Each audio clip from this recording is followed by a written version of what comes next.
सावन महीने में डाइवर्जेंस है, इसको मैं आपको एक एक तरफ के लेकर के आपको ब्रीफ कर दें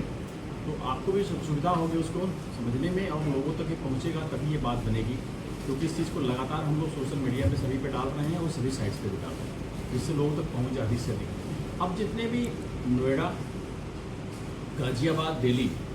और देहरादून एक्सप्रेसवे से की तरफ से अगर हम देखें तो सहारनपुर, बागपत, शामली की तरफ से भी जो वाहन आ रहे होंगे और ईस्टर्न और वेस्टर्न पेरिफेरल से जो वाहन हरियाणा की तरफ से भी आ रहे होंगे, ये सारे वाहन अब NH जो 9 है हमारा, उससे होते हुए जो 24 बोलते थे उससे होते हुए जाएगा हापुड़ से आगे, जहाँ पे गंगा एक्सप्रेसवे का और इस NH से क्रॉस हो रहा है ऊपर, उसको खुडलिया कट बोलते हैं। वहाँ से मेरठ की तरफ जाने वाले रैंप पे चढ़ करके 32.5 का जो पॉइंट है, वहाँ से टर्न लेकर के वो अमरोहा, संभल, मुरादाबाद, रामपुर, बरेली, बदायूं, कहीं भी उससे आगे थोड़ा लखनऊ, प्रयागराज जा सकेगा बड़े आराम से। जो पहले आकर के बुलंदशहर में और नरौरा जैसे सकरे पॉइंट पर बड़ा ओवरलोडेड होता था और जाम होता था, उससे इस बार हमें बचत मिलेगी और ये दृश्य नहीं होगा जो पिछली बार हम लोग देखा करते थे, क्योंकि इसके लिए ऑलरेडी कंटिन्यूस चलने वाला वो पॉइंट मिल गया। उस पर ट्रैफिक हमारी जाती रहेगी, भारी वाहन भी, छोटे वाहन भी, मध्यम वाहन भी उस पर जा सकेंगे। उसी तरह से सेम जितने भी वाहन लखनऊ की तरफ से मुरादाबाद, रामपुर, बरेली, संभल,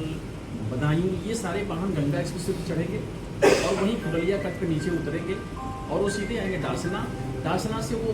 दिल्ली जा सकते हैं, सीधे गाजियाबाद, नोएडा जा सकते हैं, या ईस्टर्न वेस्टर्न पेरिफेरल को पकड़ करके वो हरियाणा की तरफ भी जा सकते हैं और फिर देहरादून एक्सप्रेस वे पकड़ करके वो सहारनपुर तक जिस भी डिस्ट्रिक्ट को जाना चाहते हैं जा सकेंगे। एक बड़ा सबसे जो मेजर ट्रैफिक इसी पे आता था, क्योंकि ये बहुत बड़ी कनेक्टिविटी का रोड है हमारे उत्तर प्रदेश का, बहुत इंपॉर्टेंट रोड थी। अब जो पहले इस तरह से संभल से बुलंदशहर आने वाले लोग हैं उस साइड से, वो पूर्वत रहेगा। अलीगढ़ से जो लोग संभल साइड में जाना चाहेंगे, यानी कि संभल का मतलब कि अमरोहा, मुरादाबाद, रामपुर, बरेली, जो उससे आगे बढ़ के जाते हैं, वो भी इसी रास्ते से, जो पहले नरौरा वाला रूट है, इसी से आएंगे, तो उसमें कोई परिवर्तन नहीं हुआ। बुलंदशहर से दिल्ली जाने वाला रूट परंपरागत है, चाहे नोएडा, गाजियाबाद, दिल्ली, अगर उनको देहरादून की तरफ जाना होगा तो देहरादून एक्सप्रेस से पकड़ लेंगे। अलीगढ़ या बुलंदशहर से जिसको कि मेरठ जाना है या मुजफ्फरनगर की तरफ से जाना होगा, उनके लिए रास्ता ये है कि वो यहाँ से होते हुए ईस्टर्न पेरिफेरल पकड़ेंगे और वहाँ पे डासना से उनको दाहिने टर्न लेकर के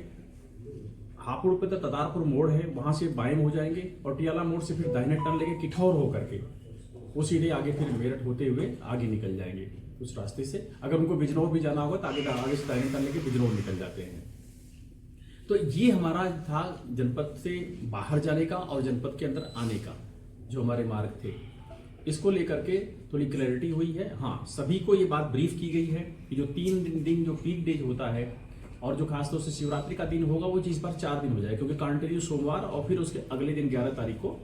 तो दूसरा सोमवार पड़ रहा है 10 तारीख को, फिर 11 तारीख को पड़ेगा। वो दोनों दिन लगातार पड़ेंगे तो थोड़ा लोड ज़्यादा रहेगा। उसको ध्यान में रखते हुए